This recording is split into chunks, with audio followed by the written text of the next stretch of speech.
In the ongoing discussion about safety in our schools and gun violence in our schools, there's one voice that is more important than the rest, and that is the voice of the students. That's why tonight we are going to hear from the students. We've got three incredibly bright young minds with us today. Brooke from Creekview High School, great to see you. We've got Royce from Padilla High School, and Smera from Milton High School. Thank you for being here. Thank you for having me. All right, first question, we've got the walkout, March 14th. Yep. Quick raise of hands. Who is walking out? 2 out of 3. Okay. Why are you walking out? I'm walking out because something clearly needs to be done. I think on Wednesday, the point of that event at my school is to raise awareness about gun violence and start getting people motivated to try to find solutions. We're not as much right now focused on telling people this is what you should be supporting, this is what you should be against, but I think we can all agree that gun violence in schools and gun violence in general is a huge problem in this country. Why are you walking out? For me personally, and for the group that I'm representing at my school, it's more of just kind of a respectful thing to show honor and to represent those 17 lives who were lost in Parkland, Florida. And that's just kind of shedding light on the incident as a whole and kind of bringing awareness to it. I have a personal connection to someone who goes to MSD and who suffers with PTSD now because of the shooting. And it's really easy for kids to forget, oh, the shooting happened, I'm so sorry, and then move on. But these kids are suffering for the rest of their lives. And I just want to show people what it's really about for them.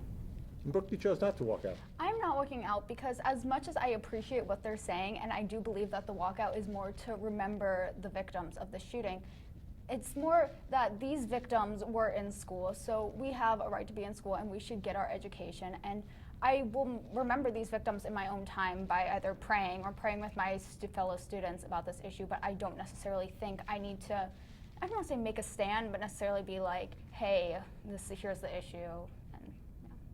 So, and you mentioned you want to change things, right? Yeah. Who do you want to get that message to? I think that the change will happen on multiple levels. I think within our own communities, for sure, on that sort of micro level, whether it's sort of being more aware of the people around you, being nicer to people. A lot of the school shooters that we've seen are people who are isolated in their school communities, but it's also, we have to remember that this is an issue about laws, and so it's going all the way up to the state government especially and to the national government, and saying that something needs to be done, because when you look at the statistics and when you look at the gun laws in the US versus in other developed countries, you see some very striking things in that the homicide rate and the mass shooting rate in the US is much higher than similar countries, and we have a lot more guns in the US than similar countries, and our gun laws are a lot more lenient than similar countries. And so I think that it's clear that with better gun laws, it'll reduce this gun violence. Who feels safe in school? I did. You don't anymore? After the shooting happened, there was a vigil at Milton, and an alumni from MSD spoke, and she talked about how just similar Parkland is to Milton, and she talked about how they're both affluent areas. They both have the same like conservative to liberal ratio. And I have so many friends who have guns in their rooms and guns, you know, in their houses just casually. And it's not that it's a bad thing, but it's the fact that what happened in Parkland could 100% without a doubt happen to my school, could happen to any other school in the area. Do you feel safe? I feel relatively safe. It's interesting because specifically the school police are supposed to protect us, but in the Parkland situation, they failed to do that job. So does that mean I necessarily should trust my school police? And that's where you get into the argument of should teachers be armed if we can't necessarily trust these policemen to protect our schools? Let's talk about that for a second. And is there something, what do you think, what would you need to feel safer in school? What would make you feel better about walking into your school every day and feeling safe? It's kind of a reach, but once those laws are established to kind of eliminate the possibility that someone who is completely incapable of handling a very serious weapon can't, as long as that person can't get that weapon, I would feel not just safer at school, but in my life in general, to know that I could go in public and no one who is like mentally insane can't just get a gun and shoot me down. That's just a comfort, like lifelong, to know that in the United States, as an individual, as a citizen, I can live my life without fearing that kind of possibility. Every time an event like this happens, we get a little bit more numb and we get a little bit more desensitized, but that threat is always there, that I could go to Kroger and someone could, rob Kroger and shoot me.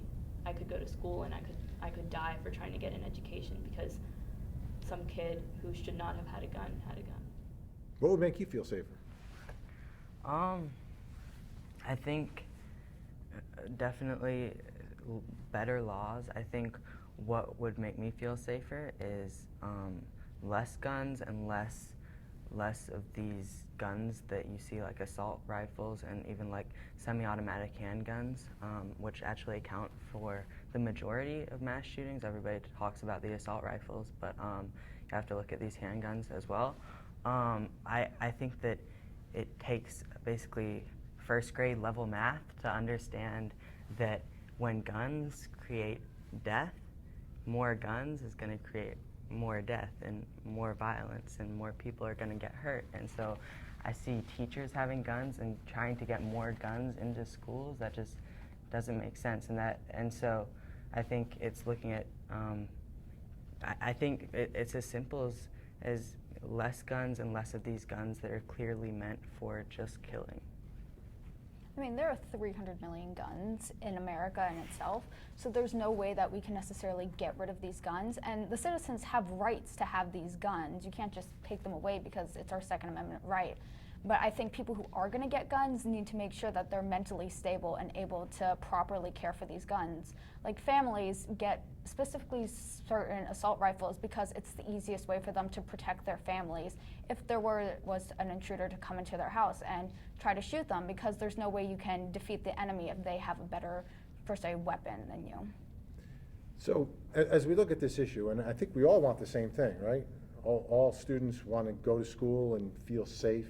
And there's two schools of thoughts: gun-free zone, or we need some folks, good guys or good girls, good gals, good women with guns, right? We need good people with guns to stop the bad people with guns on the one hand. On the other hand, gun-free zone. Which one would you want to see at your school?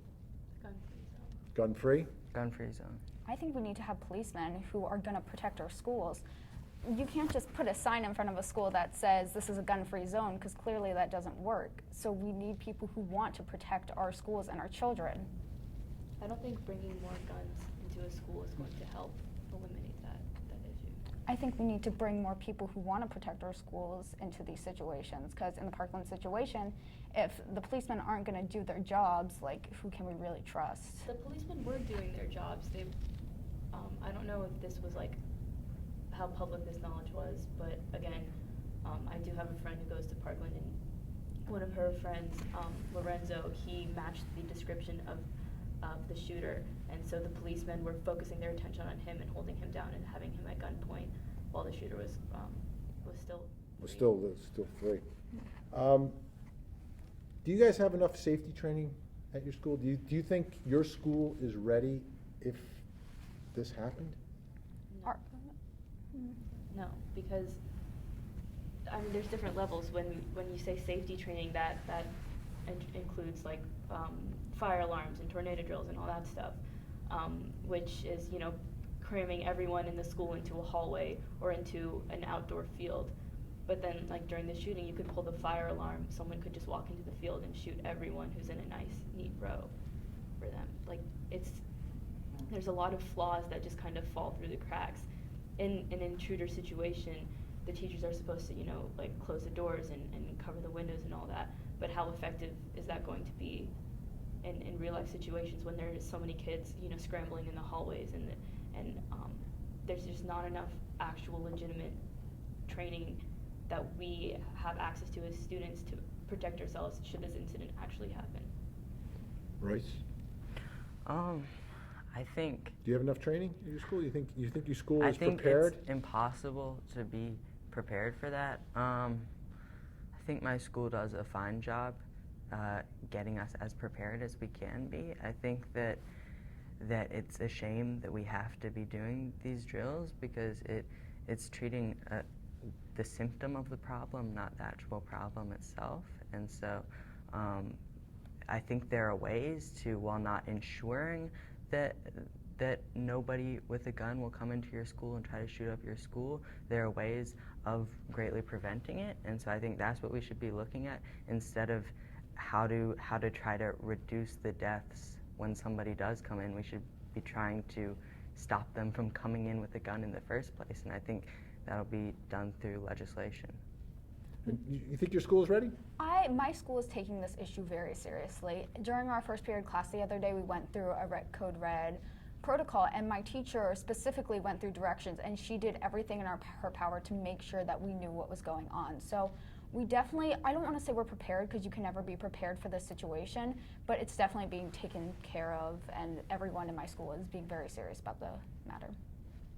All right, I want to finish with one word, okay? I'm going to say, I want you to give me one word in response to what I'm saying. We'll just go right down the row. School safety. Scary.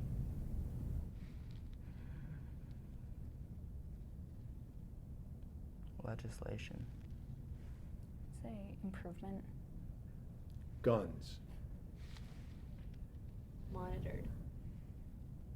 Why? Say protection. You guys are incredible. I'm sorry that you had to come here tonight to talk about this, but because you're talking about it, we want to make sure people are listening to you. And it's obvious that when you say the voice of students, it is voices, because not every student thinks about things exactly the same, and we found that out tonight, right? 3 people, 3 different perspectives, but all of them very important. And like 10 years from now, I'm going to send you my resume so you guys can hire me, because you're incredibly bright, incredibly articulate, and I really thank you for being here. Thank you. Hey, thank Thank you. you. Awesome.